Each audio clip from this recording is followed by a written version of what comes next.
Good morning, good evening, and good afternoon to everyone who's watching on Facebook Live and for the first time on YouTube. Welcome, welcome. This is very exciting.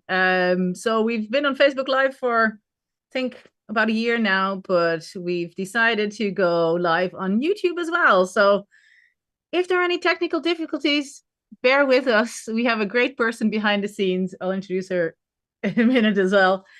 Today we're going to talk about, as you have seen, about iPhone versus Android, the battle, the security battle, when it comes to behaviors, at least. And today, someone who we've spoken to for a few times already, and who guided us through the mobile scam report a few weeks ago, David Ruiz. Hello, hey, how's it going, everyone? I'm so happy to be back. Tjitske, thanks for having me. Yeah, let's talk about things.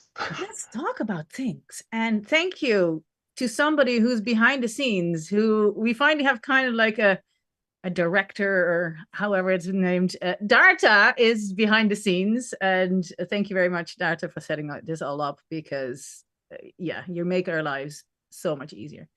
You too, David, by the way. So David is back today. We're going to talk about the battle of all battles, at least when it comes to smartphones, iPhone versus Android. We did a mobile scam report a few weeks ago. We had a great report coming out. Very interesting to see what's going on, how people view scams on mobile, etc. So today it's all about iPhone and Android, and who better than to join in than David. What we learned about David, we've been working together for a while now. David is one of the less than 10% who switches from Android to iPhone to Android to iPhone. True, true. Elaborate, David. First of all, why? Yeah, I have no allegiance to either brand.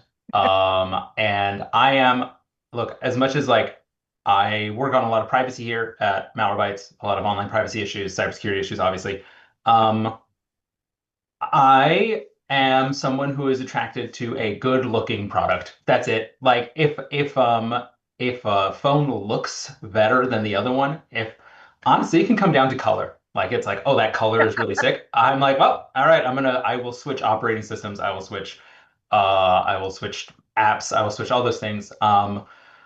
Just cause like I don't like it's I'm a very simple product purchaser, and I am all about like I really do I like a product that looks cool. It is also why fun fact, and like multiple people of Malwarebytes have also mentioned all this, I do not use a case on my phone. Oh, And like people kind of wig out about it, and they're like, aren't you afraid that you're gonna drop it and break it? Yeah, I am. That's, if it breaks, it breaks. Like that's such is life, that's how it goes. Also, as I'm rocking a pretty old iPhone already, so it doesn't yeah. really matter. So yes, I switch between them. Yes, it is a pain. Like there's no part where I'm like, yeah, it's super cool. It's really easy and simple. No, it sucks. But Train your brain, right? I like it. Yeah, yeah, yeah, yeah. I do find now this is another thing that you haven't told me, that you don't put cases on your phones. Like I can remember the Yeah. first iPhone that I ever bought. Now this was an old iPhone as well, because I'm an old lady. I don't really do things. The moment I stepped outside of the shop, I dropped it on the ground, and it shattered into pieces, and I was devastated. Anyway, I'm an Android user, so I don't have that much experience with iPhones, and I think like Europe is very much like a division between Android and iPhone as well. And I Yeah. think in the States, is it more iPhone or is it more Android that is being used? Yeah, yeah, it's really interesting you bring it up. So I think a lot of the US audience here is very accustomed to the iPhone being the product that Yeah. folks are using as a smartphone. And interestingly, it's not just Europe, but like the entire world favors Android. Android, fun fact, is the most popular operating system in the world. There are more devices running Android than Windows. So it is the number one operating system in the world, because when you think about it, it's not just smartphones, it's tablets, a lot of Everything. like small laptops are also running Android, all those devices. So Android is the number one. Like It just is. And Yeah, so it's really just the US is this weird country that has decided to like really fall in love with the iPhone. brilliant. Well, that's already interesting to know. And we kind of wanted to dive a little bit more into like the behaviors, security Yeah. behaviors of iPhone versus, I keep on wanting to say iPhone versus Android, the battle. Yeah. Very dramatic. Um, like what were the main things that you saw coming out of that report? And was there anything that really surprised you, or did you expect a similar thing coming out? Yeah, yeah. So as you said, a couple of weeks ago, we launched something here called Tap Swipe Scam, this mobile report that looked at scams that were happening. Are people encountering phishing? Are they encountering like virtual kidnapping? Are they encountering extortion, sextortion? All these things that we know happen online. Who's getting hit by it? Who is just seeing it but recognizing that it's a scam? And we did this for I think more than like 1,500 people, about 1,500 people across like the world. So that was a couple of select regions, the United States, and also folks in the UK and like Germany, Austria, Switzerland. And we just wanted to see who's getting hit with stuff, right? How are Yeah, they behaving? And so once we had that data, we also asked these folks, are they on an iPhone or are they on an Android as their predominant device, right? And from there, we thought, okay, can we see some different patterns that are emerging? And we did. We found some different patterns. And so, really broadly here, like what we found is that Apple users were more likely to engage in what we call risky behavior. So, they were more likely to buy something from an unknown source or an unknown website because it offered the best price. So that was yeah, 47% of iPhone users and 40% of Android users. So a split of about 7% there. We also found that iPhone users were more likely to send a DM, like a direct message on social media, to just like an account, like a company or just an Instagram account, so that they could get a discount or a discount code. We found that 41% of iPhone users and 33% of Android users did those things. We would call those risky behaviors, right? Buying from an unknown website. I get that a lot of folks have done it, and I understand. mhm, But I would recommend looking up, like, is this website legit? Do you know? We know that a lot of these websites are fraudulent. We know that a lot of websites are spun up to look like a legitimate website, but they're not. Um, I think we all kind of know at least one person in our lives, if it's not us, who has bought something like on eBay and from like a untested seller, someone who has not really an extensive selling background. They have like maybe 3 or 4 reviews, and they got burned, right? Your money was lost. You had to file a claim if you're in the United States for, a refund from your credit card company. But those are risky behaviors, right? Buying from an unknown website, buying from a seller that doesn't have an extensive selling history or review sessions. And also, when we talk about sending a DM to an account, I know that that's excuse me, I know that that's kind of like the norm, I think, for a lot of folks today, but also understand that is the norm for falling for a scam. There are yeah, a lot of accounts out there that claim they are someone that they are not, and they say to just DM us. And that starts this kind of relationship where you might fall victim to, right? Not malware, not a virus. You might just fall victim to someone tricking you. That's really what scams are today. You're being tricked no matter what platform you're on, no matter what device you own. Look, that email's coming through somehow. That text yeah. message is coming through on your phone. You can get scammed a lot of these ways. So yeah, we found that iPhone users are engaging in risky behavior, and also in like partnership with that, they're taking fewer precautions online. Fewer of them use security software. We found that 21% of iPhone users said they use security software on their mobile phones. 29% of Android users do that. And here's actually what I think is the big one. Uh, iPhone users are not creating unique passwords for all Mm, their accounts on the same degree. 35% of iPhone users choose unique passwords for their online accounts. 41% of Android users, I don't want to say here, hey, Android like users, like good job, way to go. 41% is still too thanks. Yeah, low, I will say.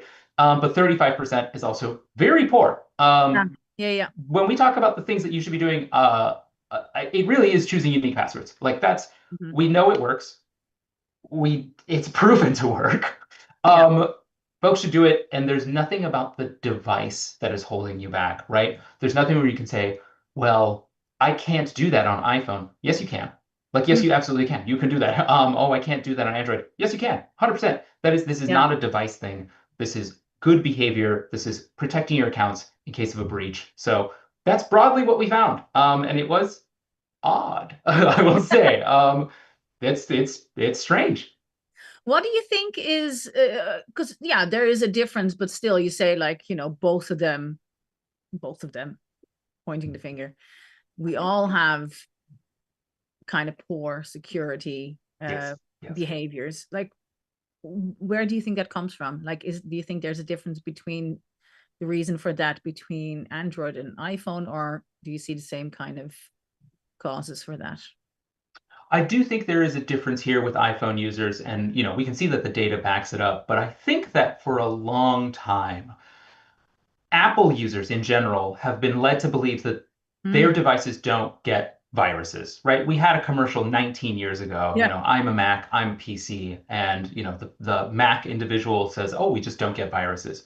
That statement wasn't true back then. It certainly isn't true today, but it has led a lot of people, I think, to believe that if they own an Apple device, they are secure in no matter what they do. Yeah. And we know that's also kind of true because as we found in our report, we also found that the statement, "I trust the security measures on my mobile/phone to keep me safe." So I trust the security measures on my phone to keep me safe. 55% of iPhone users agreed with that compared to 50% of Android users. It's not a huge jump, right? It's just 5%, but it is there. Yeah. And I do think that, you know, we have been led to believe for a really long time that, oh, we didn't have to worry about malware. We didn't have to worry about viruses. But so much time has passed that there's so much more than you have to worry about than malware or Yeah. viruses. Like we said, all of these things we're talking about today, they are scams. They are things that trick people. They don't need a malware payload at the end of the day for you to get scammed. They don't need a virus to be installed. It really is donate to this bogus charity. Yeah, like things like that. Click on this link to see where your package is. You know, your Uber password needs updating. Please sign in. And all of these things lead you to fake websites or fake sign-ins, things controlled by cyber criminals or scammers. That's what we're talking about today, and that has nothing to do most of the time with a virus or a piece of malware. And so, because I think some folks thought maybe they were protected from viruses or malware, maybe they thought they were protected from everything online, and that really isn't the case. So I think that's what's happening on the iPhone side. I think on the Android side, look, everybody's the same as everybody. We don't, as a population, we don't use security software enough. As a population, we don't choose unique passwords enough.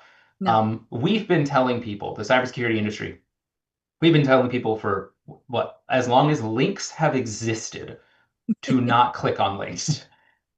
People still click on links. That's just Yeah. like this is something that we have to know, and we recognize that, in this industry. It doesn't mean we're going to stop saying don't Mhm. click on links. Like we're still going to say it, but look, human behavior is going to move forward as it does, and that's why these things work because people click on links and people open things, people open attachments. So um, that's that's just everybody. That's just everybody. And like you said, like things have changed since 19 years. Like 19 years ago, I was not everything was on my phone. Like Yeah, I may have had YouTube. I don't know yeah, how old was YouTube. But that's yeah, about it. And nowadays, yeah, everything is on your phone. We have our bank accounts on our phone, or our bank apps yeah, on our phone. We have all sorts of apps on our phone that have our identity or ask for our identity. Like the other day, I yeah. had to do my taxes, and in Germany, they're Hmm. very much with you have to identify yourself Hmm. on your mobile, and it's all on mobile. You can't really do it on a desktop or a laptop for that matter, or a MacBook for that matter. So yeah, you do all these things. You're constantly on your phone, whereas 20 years ago, you had a phone, you called somebody, maybe you took a few pictures and your Yeah. memory was full anyway. You needed some text that's a little bit longer ago, but so yeah, we're constantly on our phones, and I think we were talking about that before as well. That's also, and with that, you know we do know that there's a lot that can go wrong. Yeah. But and I think you talked about this before, like we do know this, but there's a resignation towards it, that, kind of an acceptance. Oh, it's out there. The cat's out of the bag. Yeah. Information is out there already. But we do want to move forward, right? So first of all, what I wanted to ask you as well is, because you've been on both, I'm just going to call it spectrum, both sides of the spectrum. You've been an Android user and you've been an iPhone user. Yeah. Even though you're working for a cybersecurity company, do you change your behaviors when you're on either one of them, or does it slip in? Yeah, what a good question. And I like this idea that device ownership is a spectrum. It's very funny. I uh, I definitely do change my behaviors, and I will say it's interesting because I think what the data showed in the survey, I am a data point in that. When Yeah, I am using an Android, I do trust the device less. I don't know how to put it. I trust the device less. And I don't think it's in that it's interesting. I don't think I'm more careful. I don't think it's that, I think my behavior is the same. I'm still yeah, not going to click on links. I'm still going to create unique passwords. I'm still going to have security software, right? Those things I'm still going to use no matter what device I'm on.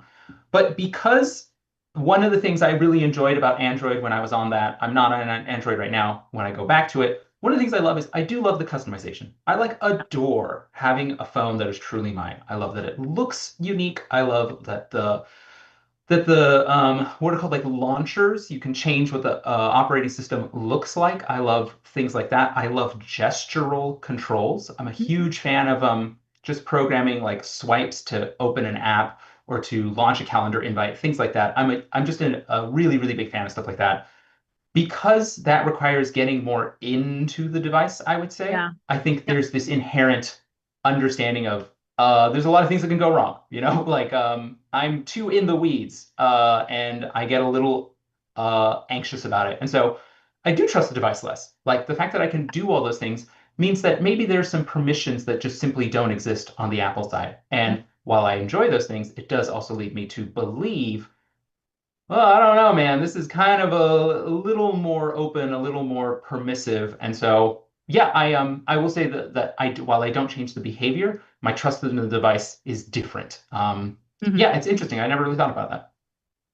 And would you prefer, from like complete, do you prefer an Android or do you prefer an iPhone for yourself? Like, do you Yeah, like yeah, that? yeah, yeah. Your The integration within the Apple ecosystem so that like I can send things from, so I have a personal laptop which is a MacBook. Yeah, The fact that I can easily connect those things, send those things, the fact that my photos can be easily viewed on either device, that stuff is a dream. They nailed it. Like that ecosystem is just a delight. I yeah, really enjoy that.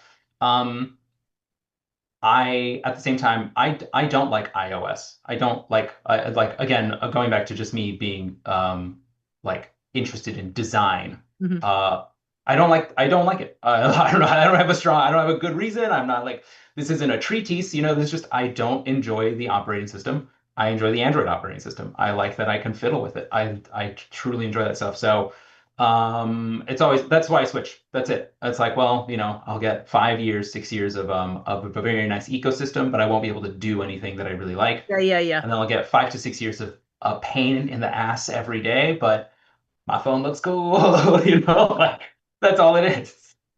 I do really like that. I think you're the first person I ever met in my life that does this. So I think Yeah. it's very good insight, from a personal perspective on how this works, and Yeah. from a perspective of somebody who is in cybersecurity, of course. We always kind of want to end on, like, you already talked a little bit about, the advice that we give to people, whether that's iPhone or Android. Um, what are the main three, four tips that you would give to people to be maybe to iPhone users a little bit more like, okay, just keep this in mind, that, Mhm. just that little security hygiene that we promote. Yeah, yeah, yeah. So it's interesting, right? I'm on these kinds of things where we're recommending what people do. I also try and recommend things that people remember, right? So it's Yeah. not like go into your settings and do that kind of stuff because I know no one's going to do that. I certainly don't do that. There are a million blogs out there written for SEO purposes, 19 changes to make to your iPhone the day you buy it. Who cares? Realistically, I think what matters is how people think about their device and feel about Yeah. their device. So the first thing I would say is no matter what you own, I want folks to think that what you own is not a marker of your security, right? So don't feel bad for owning one of these devices. We Mhm. shouldn't have like these emotions tied into consumerism, okay? Yeah. So whatever you own, you can be safe no matter what you do. And so that's kind of item number one. You can be safe and you should be safe no matter what you're owning. When it comes to what you're actually doing, yeah, look, choose unique passwords. Like really like 100% choose unique passwords. And if that is troublesome, because it is, because none of us can remember that many passwords, use a password manager. Like again, I understand it's a new piece of technology. It's annoying. It does work. It is good for what it does. It recalls things. You don't have to remember a single password. It's that wonderful idea where like I don't know what my passwords are, right? My password Right. manager knows what they are. And that's actually a really great form of security. It's really, really strong. While you're at it, use multi-factor or two-factor authentication on important accounts. So I'm thinking like your email and your like online banking, anything to do with your health. That's just that kind of system where if you log in on a website, you also get a code texted to you, and then you Mhm. give that code to the website. And so what you're doing is two forms of authentication, right? Yeah. Those are those are enormous. I think those are huge. And another reminder here is again, your device isn't going to protect you from a lot of modern scams. I think particularly when we talk about something like romance scams, right? Romance scams, a stranger reaches out to someone on something like Instagram or LinkedIn or Twitter, and they build this relationship until they get you off of that platform, right? They start texting you, sending messages on WhatsApp or on Signal or just iMessage. These things don't require any vulnerability of a device, right? It doesn't matter what device it's happening on. I mean, technically, you could have a romance scam happen through pen and paper, right? Yeah. What's Absolutely. happening here is that people are being exploited. And so I would say, again, in the same way that you shouldn't feel ashamed about whatever device you own, you also shouldn't trust your device 100% to Mm. protect you from everything online, because everything online now, really importantly, is not malware, it's not viruses, it's people who are trying to trick you. It's people who are saying they are someone they are not. So remember that while like your device doesn't matter, in terms of like your security behavior, because it doesn't, it shouldn't. You should still be safe no matter what. Um, your device also doesn't matter in terms of what you're vulnerable to, because look, neither of those things are going to protect you. Like I said, a romance scam can happen on pen and paper. So be vigilant of what you're doing online. Be vigilant of like what you're buying. And I get that's really broad. I get that's really broad. Like, oh, do I have to be vigilant about everything? Like every single thing that comes my way? I would say no, because that's impossible. But I think it's like if a stranger reaches out to you, or if you're asked to reach out to a stranger, think about that. Think about that in the way you would like in a physical environment. Like, just, hey, what's this guy want with me? That's it. Be a little, Just be a don't little trust it. skeptic, a little Be a little skeptical. skeptical. And Yeah.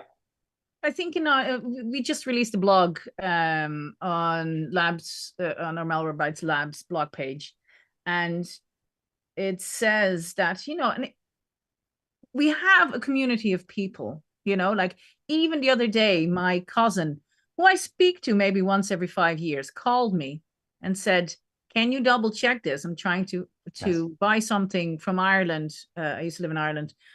Can you check it?" And yeah, I can. Like, even if you Yeah. call me once every 5 years, that's fine if I can check it. Yeah. And I think that's something we need to go back to. If you don't know, ask. If Yeah. you're not sure, ask. And if that's your neighbor, if that's your son, if that's your father, or if that's us, like, and Yeah. we don't want to make this like a promotional video or anything, but scam guard, ask. If not ask a person, ask Yeah. our scam guard. Like, Yeah. we're talking about mobile security. It is in our mobile security package. ask ScamGuard. If you're not sure, ask. And Yeah. I love that about that product, that it will give you an answer almost straight away. Yep. And I think that's the main part. Like, I mean, yes, we shouldn't be scared all the time, but we should be aware of that these things are happening, and that and we should take our time, right? Because there's always a sense of urgency surrounding these scams, for instance. Take your time when you see something like this. And if you Yeah. don't know, ask. So for everyone who's watching, thank you.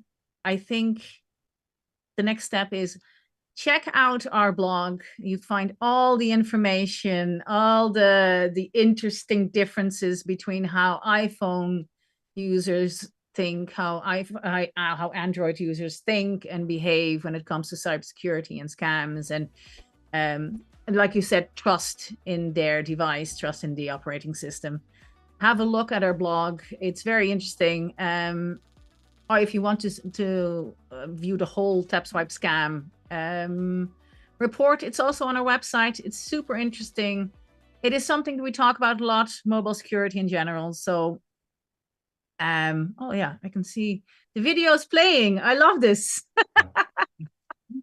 The video is playing. Yeah. I do Um, think also to ScamGuard, as you said, it's this tool that you can ask 24/7. If you don't yeah, have someone that you can reach out to, you can reach out to ScamGuard. It's 24/7, it works. And I think what is really important for folks is that it's judgment free. There's no shame. yeah, Look, I want people to understand there's no shame in not knowing if something is a scam and like reaching out. Like, I think we have this culture now, particularly of like not having the right answer is yeah. embarrassing. And that's Mhm. not correct. That's a manipulation. It's okay to not know something. It's okay to ask questions. In fact, it's great. Asking questions helps us do our job. Asking questions helps us see what people don't understand and what we need to do better on. And 100% just, feel empowered in asking a question, feel safe, feel non-judged, because it helps everybody. It helps everybody when you get clarity. So yeah, that's it. Absolutely. Thank you so much, David, for like this great chat again. We'll definitely have you on again because I love like your insights and your personal insights. And for everyone who is on here, if you have any insights, if you are an iPhone user, if you're an Android user, pop your behaviors or pop your questions or pop whatever you want to talk about in the comments, and we'll get back to you. Or if you are one of David's group, if you are one of these people who use both, tell us, do you change your behaviors, and do you think do you think it comes from? um we'll be back in a couple of weeks with another Facebook Live and YouTube Live. So everyone who was watching, sorry, I'm stumbling over my words, I don't know why. Thank you so much. Thank you, Darta, again in the background. You don't see her, but she's doing an amazing job. See you next time, and have a great evening and great day. Bye bye. Later.